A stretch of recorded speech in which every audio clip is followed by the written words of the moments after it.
చాలా ఇన్స్టిట్యూట్స్ ఉన్నాయి కదా హైదరాబాద్ లో, ఎక్కడ ఎందుకు జాయిన్ అవ్వాలనిపించింది మీకు? యాక్చువల్గా నేను సర్చ్ చేసేటప్పుడు ఒక 3-4 చూసాను. ఇక్కడ నా ఫ్రెండ్ ఉండేవాడు.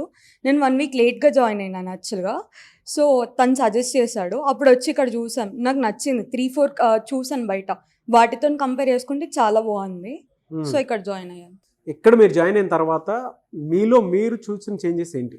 నేను సిఎస్సి బ్యాక్గ్రౌండ్ నుండి అక్కడ జస్ట్ మమ అనేదాన్ని, ఏం చెప్తే అది. ఇక్కడికి వచ్చాక ఓకే ఇది ఎందుకు రాయాలి, ఇది ఎప్పుడు ఎట్లా చదివితే ఎట్లా వస్తుంది అని చెప్పేసి ఇక్కడ చాలా నేర్చుకున్నాను. ఇప్పుడు మీరు ఇక్కడ దేని మీద ట్రైనింగ్ తీసుకుంటున్నారు? Java full stock. Java full stock. ఎందుకు అదే తీసుకున్నారు? యాక్చువల్గా నాకు ఒక యాప్ డెవలప్మెంట్ ఐడియా ఉంది. అది రావాలంటే ఫస్ట్ మనకు కోడింగ్ స్కిల్స్ రావాలి. అండ్ జావాకి ఇంకెక్కువ ఫ్యూచర్ ఎప్పుడు ఇట్లానే ఉంటుంది జావాకి. సో జావా చూస్ చేసుకున్నాను. అందుకే జావా చూస్ చేసుకున్నాను. అవకాశాలు ఉన్నాయమ్మా దాని మీద బయట? చాలా ఉన్నాయి. ప్రస్తుతం ట్రెండ్ అయితే నడుస్తుందా దాని మీద? ట్రెండ్ నడుస్తుంది. ఓకే, ఫ్యూచర్ ఉంటుందా? ఉంటుంది సార్. ఎందుకు అంటే బయట వాటితో కంపేర్ చేసి చూస్తే కోడ్నే ఎందుకు జాయిన్ అవ్వాలి అని అంటే ఏం చెప్తారు?